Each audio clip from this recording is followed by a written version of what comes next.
And that's what we need to understand, that when we seek God, there is a blessing. Remember his marvelous works. Why? Why is he saying that? Because there is a danger. There's a constant danger as believers that we can forget what God does. You know, when we forget to remember what God has done, when we forget to remember his ways, when we forget to remember his works, it's basically, you know, we we don't honor God in that sense. We spoke about it yesterday and we said that when people, the fall of Egypt, the fall of Israel was basically how they stopped hearing the word and they stopped obeying the word. And as long as they were hearing the word and as long as they were obeying the word, they were okay. But the moment they stopped hearing the word, they fell into disobedience. When they fell into disobedience, you know, uh, that's where everything began, the problems began. So the idea being is remember his marvelous works. And I like that word because it does not say remember his works only. It says remember his marvelous works which he has done. You know, it is so easy for us to remember vain things, very easy to remember, useless things, things that will not change us, things that will not help us, very easy. But when we remember the works of God, when we remember what God has done, you know, and it strengthens our faith. There is gratitude in our heart. There is thankfulness in our heart. And who is he saying to? He says to Abraham and his servant. It's talking to God's covenant people, basically Israel, but it's also for the church. We are Abraham's, in a sense, spiritual line. The physical line is the nation of Israel. The spiritual line, is the church, the believers. I wouldn't say the church, but believers. Remember, God told Abraham that there will be your descendants will be like the stars in the sky, and your descendants will be like the sand on the seashore. This promise was given to a man whose wife was barren in that sense, and at 75 he was given that promise. And God is saying, remember his works, remember his works. And Abraham is referred to as a servant. That shows that there is a relationship there. You know. In verses 7 to 12, it is the care of God for Israel. He is the Lord our God. His judgments are all over the earth. And he remembers his covenant forever. Right? The word which he commanded for 1,000 generations. The word 1,000 generations actually means forever. He remembers, he never forgets it. Man can forget it, but he never forgets. The covenant which he made with Abraham, his oath to Isaac, all those things. I will give you Canaan. So the word here is, he is the Lord our God, his judgments are all the earth. The judgments basically mean the promises that God made to Israel. The promises that God made to Israel. And David is, and in a sense, the writer is reminding us, it could be David or Asaph, that God is over all the earth. His covenant is with Israel, will never be taken away. He's the Lord our God. And he remembers his covenant. That's what they said. And what does it mean he remembers his covenant? It's not that God forgets things. It does not mean that God forgets things. It means basically the covenant, the promise that he has made, it's an everlasting promise. It never stops. It will remain till the end of the age. The word which he commanded, it says here, in the word which he commanded in verse 8, to 1,000 generations, the word which he commanded. And remember that this is God made the promise, and it's an everlasting promise, and God keeps the promise. God will always keep the promise. Remember in Zacharias, who was the father of John the Baptist, in Luke chapter 1, it said Zacharias under the influence of the Holy Spirit, in the sense that there was a promise given, this prayer was answered, that the Messiah will come, you know, and I will give Canaan everlasting covenant. Verses 13 to 15 speaks about God's protection, and it says, they wandered about from nation to nation, from one kingdom to another people. He permitted no man to oppress them. Fantastic verse. And he reproved kings for their sake. Do not touch my anointed ones and do my prophets no harm. I love that. They went from nation to nation. Remember, Abraham would move from the Ur of the Chaldees, go through Egypt, come back.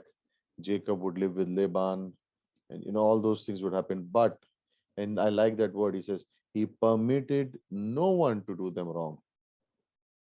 Yeah, they wandered. Yeah, they went away. Jacob would go away, but come back as a rich man. You know, nothing would happen to them. Abraham went away, and even in when he made mistakes and calling his wife his sister and lying about it in Genesis 12 and Genesis 26, even in those times, God protected them. God protected them. He rebuked those kings. It's powerful to see that. Don't touch my anointed ones. This is for us. Don't touch the anointed ones. Though he's speaking of history, you and I are anointed because we have the Holy Spirit in us. First John chapter 2, verse 20. It does not mean that if we can keep on sinning and nothing will happen. We saw that there were consequences when Abraham and Sarah, in that sense, and King Abimelech, God protected Abraham, Isaac, Jacob. Yes, they did. And he will protect us too. That's not the point. The point is that he does not allow any untoward thing to happen to us, or we should never feel that he is not involved. Do not touch my anointed ones. Do not touch my anointed ones. But he's not speaking about the world rulers. He's speaking about the ones who are believers, the ones who know him. In this Psalm 105, the context is the Old Testament. It's talking about Abraham, Isaac, and Jacob, but it also is referring, in that sense, you can think about it. This is how God is towards us also. In verses 16 to 22, he moves from Abraham, Isaac, and Jacob to the life of Joseph. He called for a famine in the land. He destroyed the provision of bread. He sent a man before them. This is history. Joseph, who was sold as a slave, he was in iron, laid in iron, until the time came that his word came to pass. This is the central part. His word came to pass. The word of the Lord tested him. The king sent and released him. The ruler of the people let him go free, made him lord of his house, ruler of all the possessions, to imprison his princes at will, that he might teach his elders wisdom. Wisdom. And I want to think of these two things. He called a famine. So in the days of Joseph, we know in Genesis 41 there was a famine. Was it an accident? No, God allowed it. He sent a man before them. Joseph was sent way before.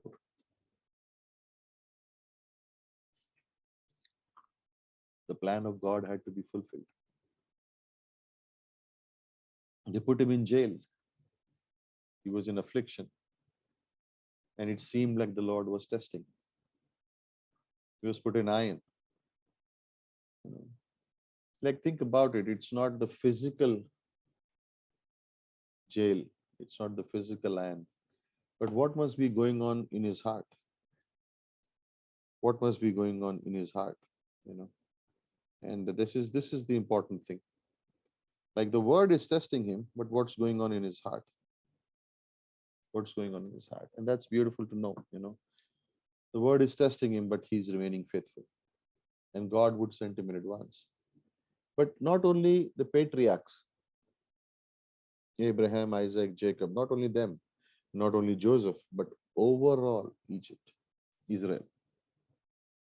In verses 23 to 25, it speaks of Israel. That Joseph would be sent ahead, but he would also take the people into that land, and they would be provided for and protected there.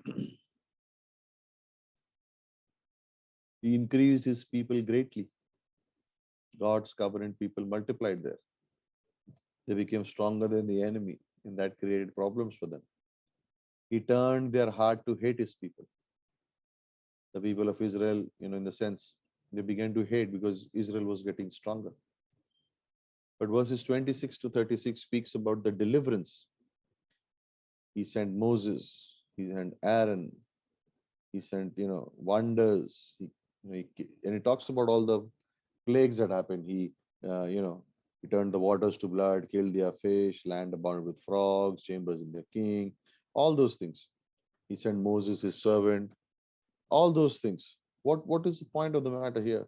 God took care of not only Abraham, Isaac, Jacob, Joseph, Israel, but he also protected them and brought them into the promised land. He would go through all things. Moses would be raised up, Aaron would be raised up. He sent darkness, made it dark. And this is talking about the plagues, to understand the plagues. And here are some things that we need to understand, that those 10 plagues that were happening, was each one of them was to an Egyptian god. When there was darkness, Yahweh was showing that he's greater than Ra, R-A, the sun god, and Nut, the sky goddess. Of course, they are nuts, you know. But these are the two deities who were worshipped in Egypt. Ra was the sun god, Nut was the sky goddess. And by bringing that plague, he was showing that Yahweh is greater than that. When he turned the waters of Nile into blood, he was showing that he was greater than the god of the Nile, Osiris. And the guardian, they would call, there was a guardian god apparently, guardian god of the Nile called Khnum. So those 10 plagues were not just happening because God decided those 10 plagues. Those 10 plagues happened because specifically Egyptians were worshipped certain gods. They were worshipping certain idols. So in one plague, Jesus shows, in a sense, God shows that he's greater than Ra and Nut, the sky goddess. When he turns the waters into blood, he shows that he is greater than Osiris, the god of the Nile, or Khnum, the guardian of the Nile. When he made the land filled with frogs, he showed that he was greater than the goddess Hecht. That Hecht was a frog goddess of fertility.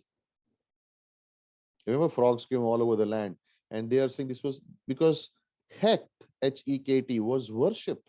She was the frog goddess, and she would bring fertility.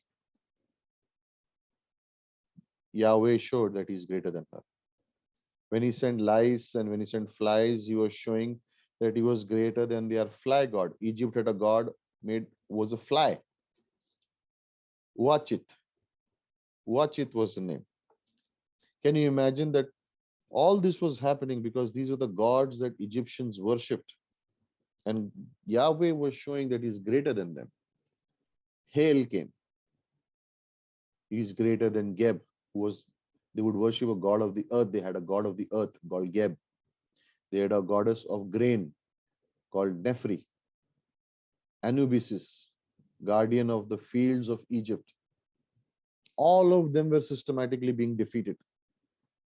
And so every deity that they could, why was Pharaoh's heart be getting hardened? Because these were the gods that he used to worship, and none of them could do anything. None of them. Psalm 78 also lists it. In this psalm, you will see 8 of them are there. When locust was in there was a god of the atmosphere that Egypt would worship called Shu. And there was a god of harvest called Min that they would worship.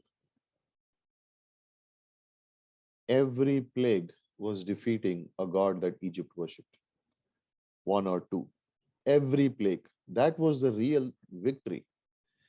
People were seeing the victory. Why certain plagues? Why certain things? Because those were the deities, those were the idols, those were the gods that Egypt would worship. And God was showing them that none of these can work before the living God. And these deities, where are they coming from? It's satanically inspired. Satanically inspired. That's where they are from. And this is interesting to know, that the Pharaoh, what was Pharaoh's desire? To destroy all the Jews. This is like the Antichrist. That's what the Antichrist's plan is: destroy all the Jews. And that's a picture of how the Antichrist will destroy all the Jews. Yeah, I want, but who is the one that is going to go after? The covenant people. Covenant people. And so when you think about the plagues, don't think in this way that, God is trying to do things that will harden Pharaoh's heart. But the plagues is to show how great the power of God is. It's not about, hardening of Pharaoh's heart. That was not the issue. The plagues where the issue was, it's the power of God. It's the power of God. He also destroyed all their firstborn, firstborn. I mean, how were the Jews protected? By the Passover lamb. How are we protected? Because the Lamb of God was slain on the cross. Verses 37 to 41 talk about the deliverance from Egypt into the wilderness. He brought them out with silver or gold. This is so funny because some years ago, there was an article in Times of India front page where Egypt was asking Israel to return all the silver and gold that they had taken out during the Exodus time. Can you imagine that? That in, this is early, this I think this is 2007, 2008, and I was 4 or 5 years as a believer, and I picked up the newspaper, and front page is this article: Egypt demands Israel return all the gold that it took away during when they left Egypt. I was shocked. I was like, wow, I wish I had saved that paper cutting sometime. But it was amazing. It was amazing. It says that he spread a cloud as a covering. The people asked, he brought them quail, he gave them fire by night. And this is fascinating, This is fascinating. Verses 42 to 45, God graciously brought Israel into the land of Canaan, like everywhere else, but also into the land of Canaan. Like that is amazing to see that this is where God brought them out into the land of Canaan. And I always think about this. I always think about this that so many times history, then when we read history, when we see history, when we look at the history of Israel and all those things, so many times we can look at the aspect of what God did and we can see the effect on people. No, but the real issue is that God wants to know that we need to know how powerful He is. And that is why the first verses are: give thanks, call upon his name, make known his works, sing to him, sing praises, speak of his wonders, give glory to his name, and let the heart of those who seek God be glad. Let the heart be glad. And then verse 4 changes everything. Seek the Lord and his strength, and seek his face forevermore. You know, This is fascinating because this is where real life is. This is where real life is. That we don't want to just be occupied with outward. We want to know God on the inward. We want to know his heart. And I think 2 weeks back when we preached that message on you know not only just his works but also his ways, and this is exactly here: make known his people, sing to him praises, speak of his wonders. But look at verse 4: seek him and his strength. you know when you seek God, he is faithful. He'll allow himself to be found by you. This is what David told Solomon, and I'll just read that passage.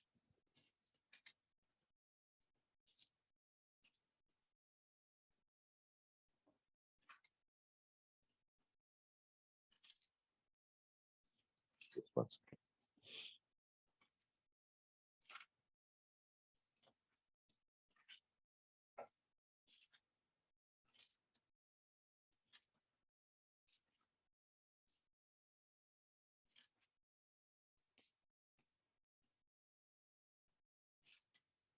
Yeah.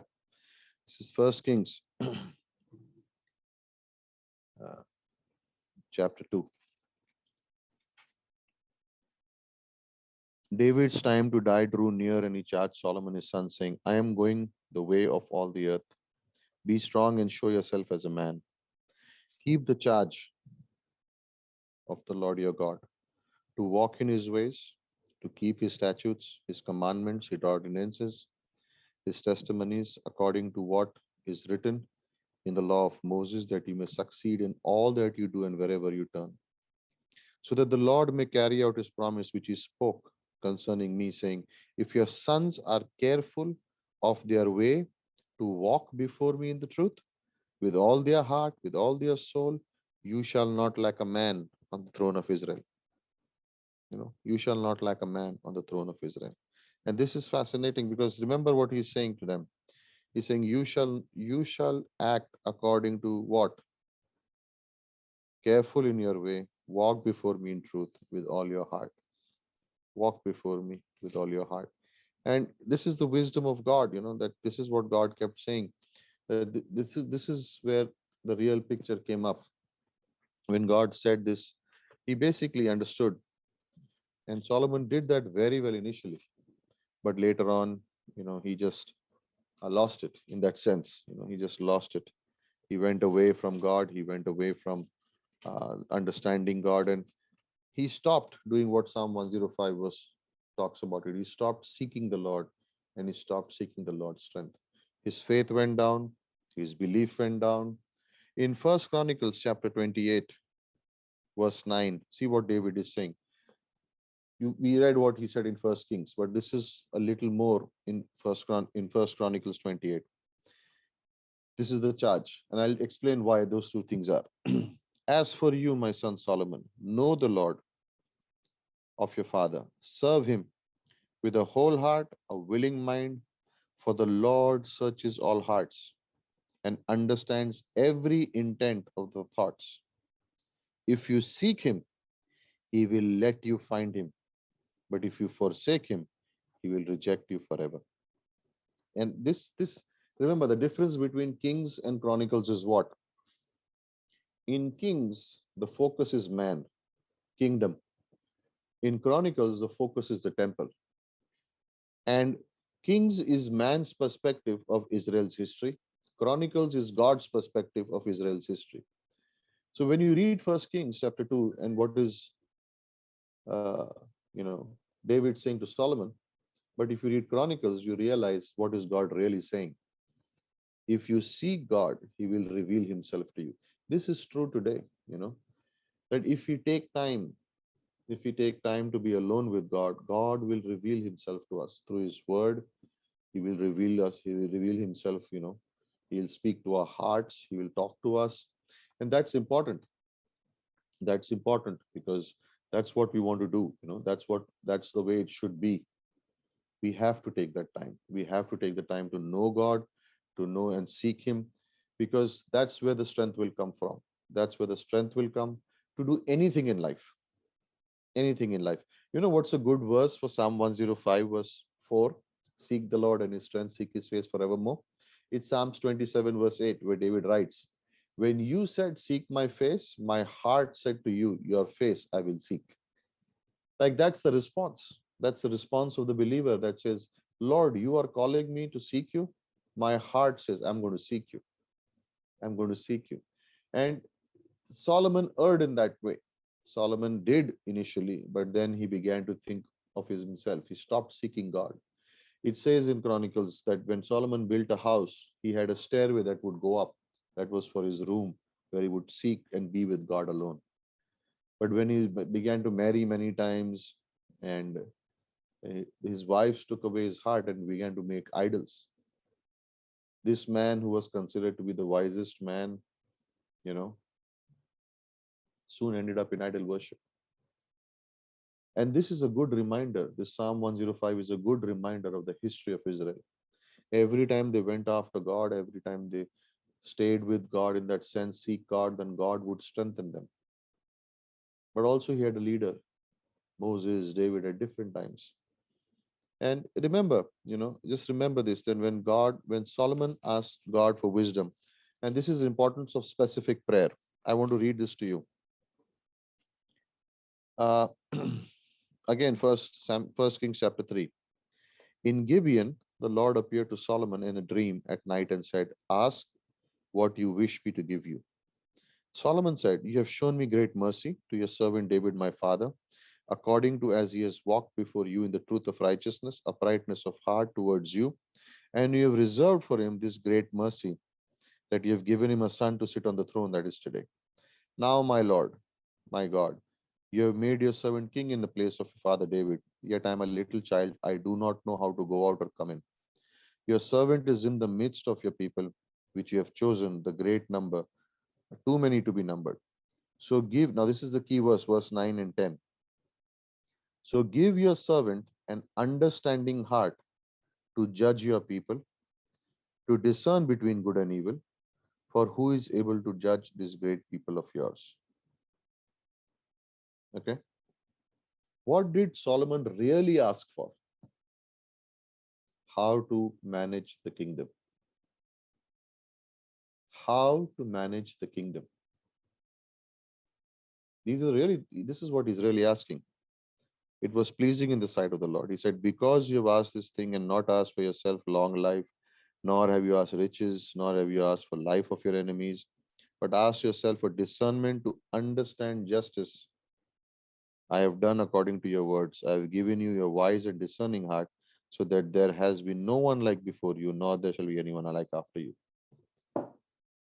The question I sometimes think is this: why did he ask only for how to rule the kingdom? And understand this, this is the same man who writes the book of Ecclesiastes and says everything is vanity. Did he repent? I don't know. You know, maybe because he did, because of Song of Solomon. That's what most some scholars say, that Song of Solomon was written before Psalms, when this is the time when Song of Solomon was written. Some people say, and I believe the second position, that Solomon wrote Song of Solomon after all his failures to realize how much God still loves him. But anyway, back to the point. He asked for wisdom, discernment to run the kingdom. How about asking for wisdom and discernment to run your own life? You know, and that's why seeking God means what? When you seek God, be transparent, be open, don't hold back anything. We ask Him, asking for every small little detail. That's what the word supplication means. When Paul would write that in the book of Ephesians and Philippians, supplications with all prayer and all supplication. Supplication basically means small little details. Like ask God for the smallest little detail. Lord, I want discernment to run the church, but I also want discernment first to run my house. If I can't take care of my house, how will I take care of the church? Lord, I want to take care of my work, but how will I take care of my own life? That is why seeking God is important. Seek the Lord so that first you yourself are built up, you yourself are strengthened, you yourself are encouraged. Then go out and do it others.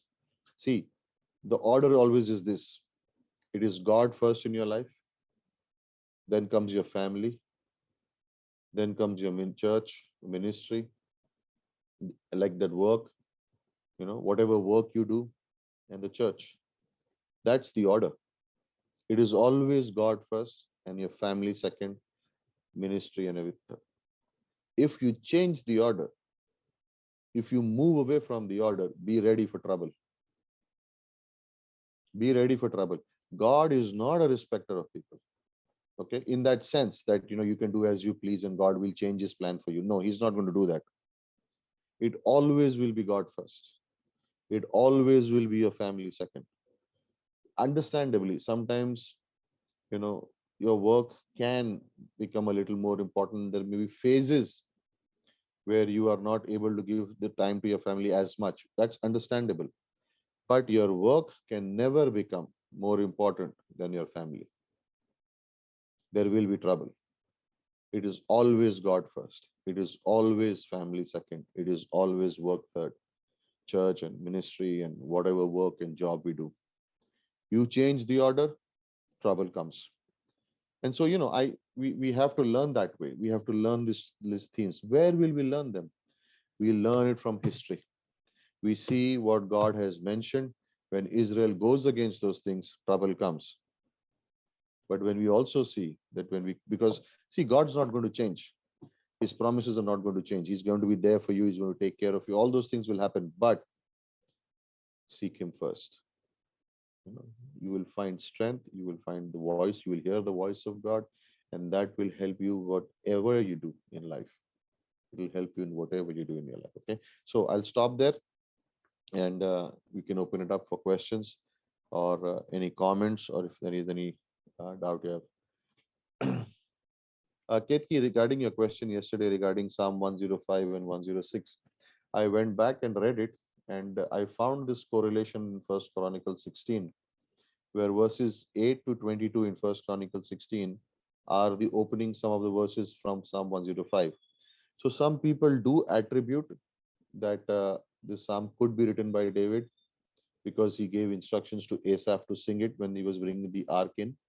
But some people maintain that it was Asaph who wrote it. So, without getting into debate, I said Asaph yesterday. I think I will change my point and I will think it is David because of First Chronicles chapter 16. So yeah, so just clarifying yesterday's point. Okay.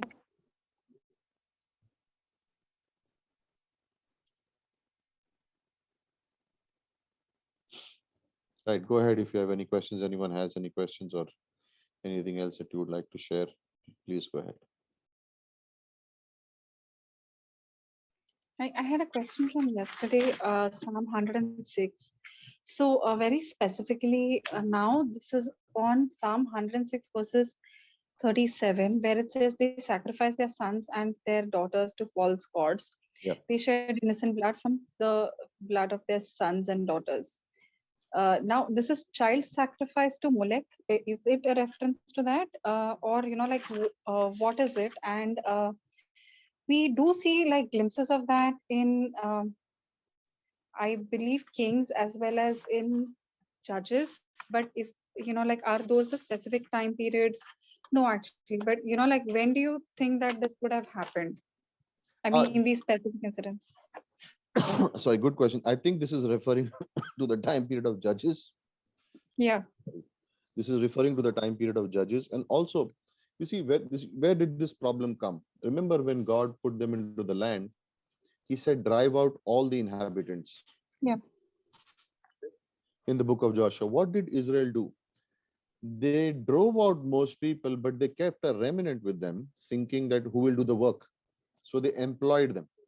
And in some tribes, they never drove out the Canaanites from the land.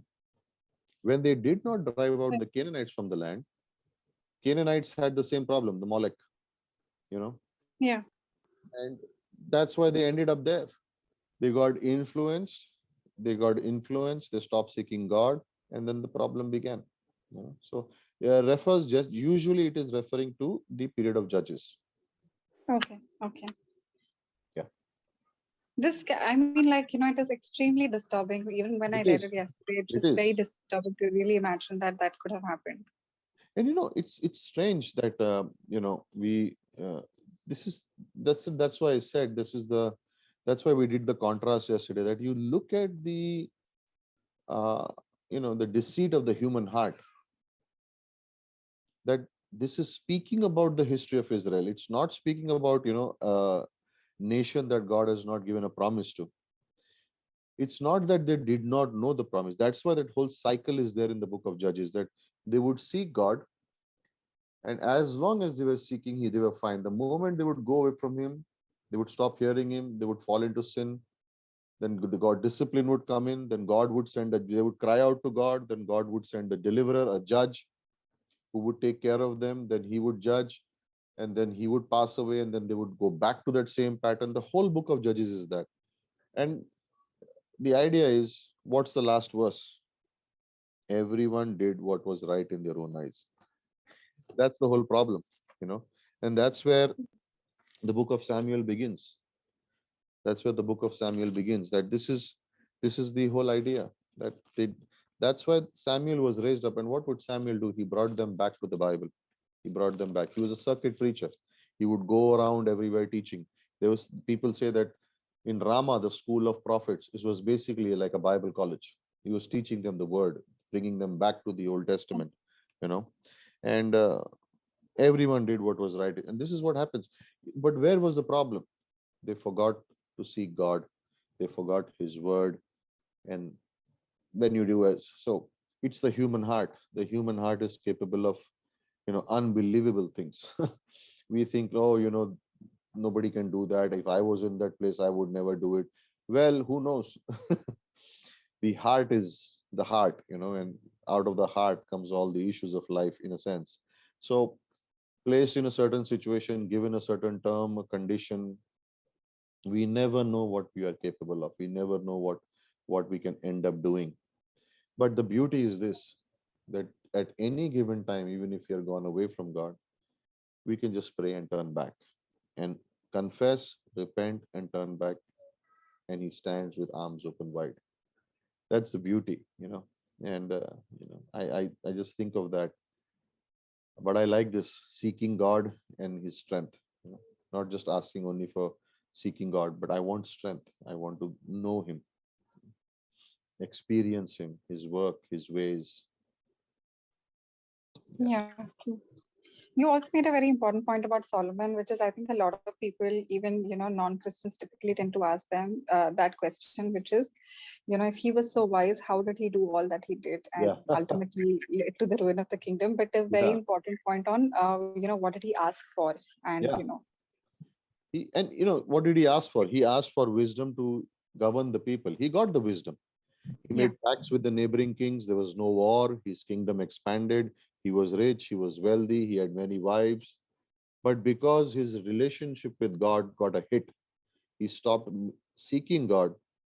He started seeking gods of his wives. And it says very clearly, he went and made the idols. Like he built an altar to the, on one hill is an altar to Baal, yeah, on one hill is an altar to Mol. Who is building them? High places. Who's, and the remaining kings, when you see after Solomon who came, some of them continued to build those high places, others went and destroyed them. Others went and destroyed them. And no one, and in this is like you see that in the scriptures, is did not follow wholly like his father David. Why yeah, is that mentioned? Because David is the only king who never did any idol worship, who never tolerated any idol worship. He was, you can, in his whole life, he never worshipped an idol. That is what separated David from every other king in the kingdom. And, you know, like you, you look at Kings and Chronicles in those, in that viewpoint. Kings is man's point of view. What is happening in the kingdom, the throne, the throne, yeah, the throne. In Chronicles, it's totally God's perspective. You know why I'm saying this? I'll just read this to you. Now, I know a lot of people don't like to read Chronicles, but if you can get by the first 9 chapters, it's amazing. And by the way, just for information, Chronicles is actually chronologically the last book written in the Old Testament. If you read it chronologically, Chronicles is the last book written. Why was it written? So that 400 years later, when the Jews would come and when Jesus would come, they would go back and check the genealogy. It is right there. If you look at the genealogy that is mentioned in this book, it will show you that where is it coming from. It is right up to David. But see how First Chronicles begin. Okay. Sorry, Kethi, you asked a question and I'm just going haywire.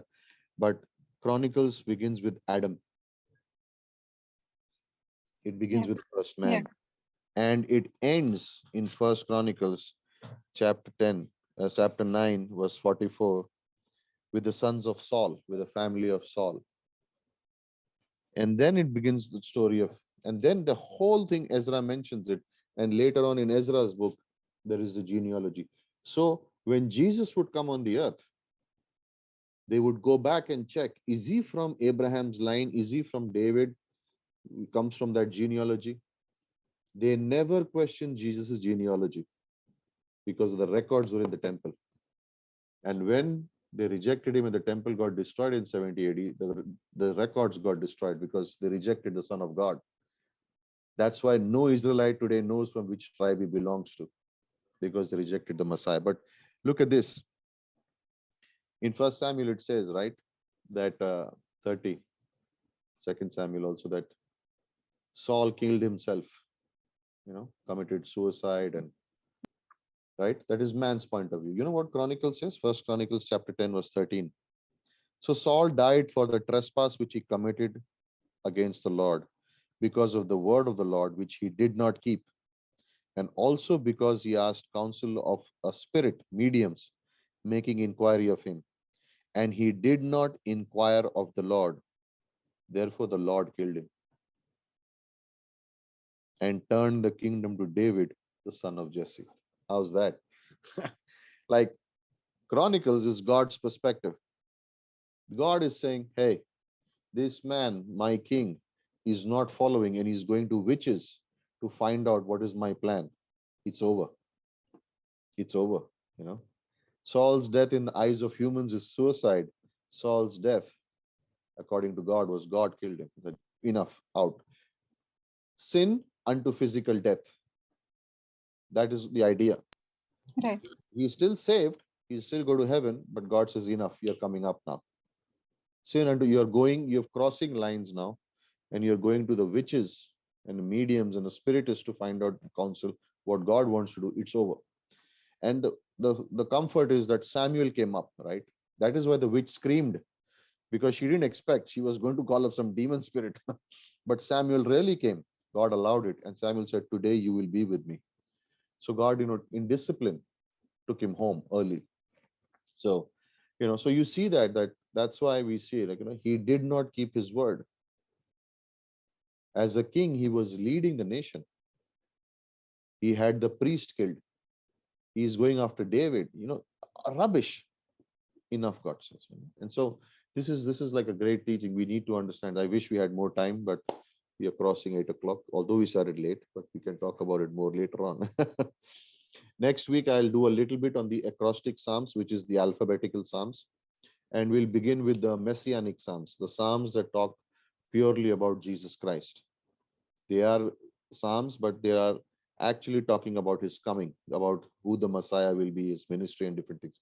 That'll be fascinating. That's one of my favorite subjects, but that's for next week. Anyway, sorry. Hope I answered your question.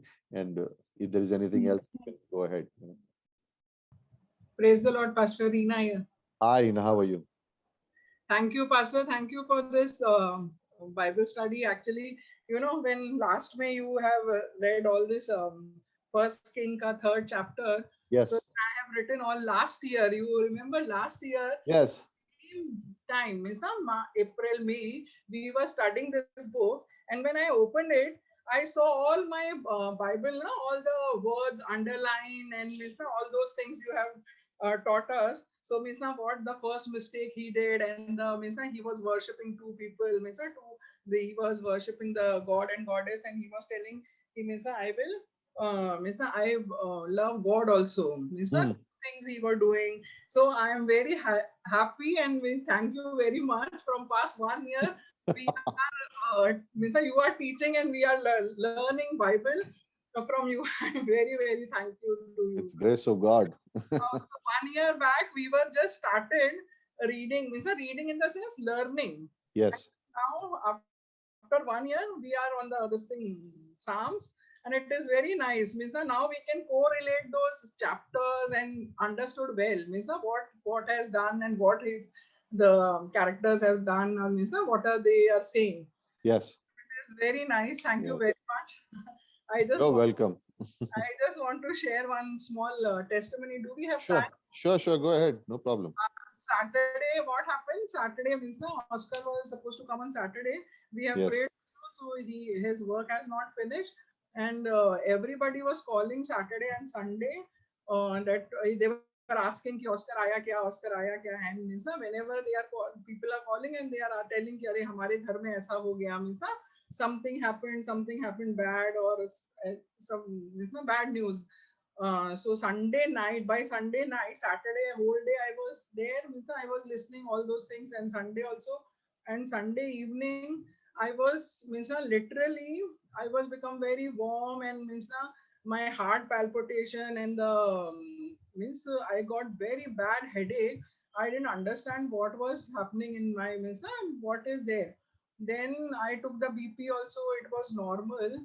Then 1 o'clock, I just in the night 1 o'clock, because we were alone. Means I am with the kids alone. So everybody was telling, "Arey, you are alone. Who is going to take care?" Means if something happens, see, people are with families. All the means husband, wife, and children are there. All their parents are also there. Then also they are getting so many things. Sorry. Problem. Yeah. So if you don't go out, you will also, if you will get anything, something, then who is going to take care? So in the night, I opened the Bible because I couldn't sleep. I took Crocin also, everything.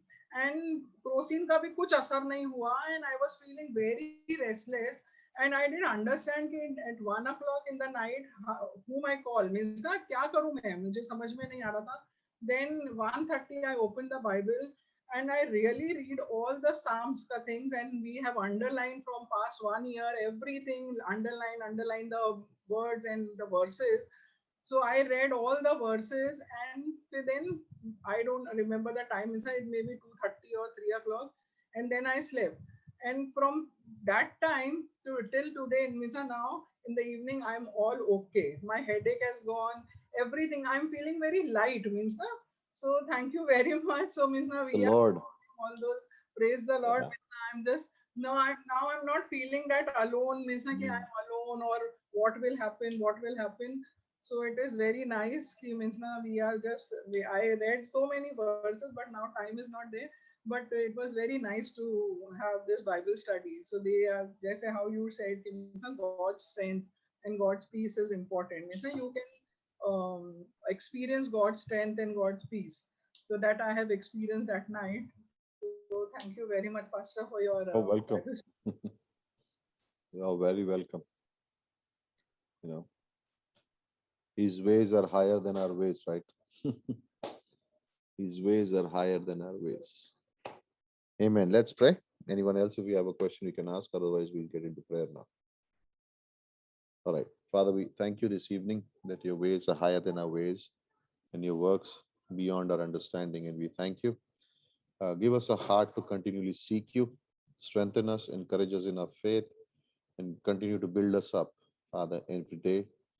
And the love, grace, and the mercy of God. We love you, worship you. Thank you for the testimony and for taking care of Rena while Oscar was away. And we ask you to continue to bless each one of our lives, our homes, our family members. Keep them away from sickness, God. We really pray for Milton, his family, the loss that they have had this today.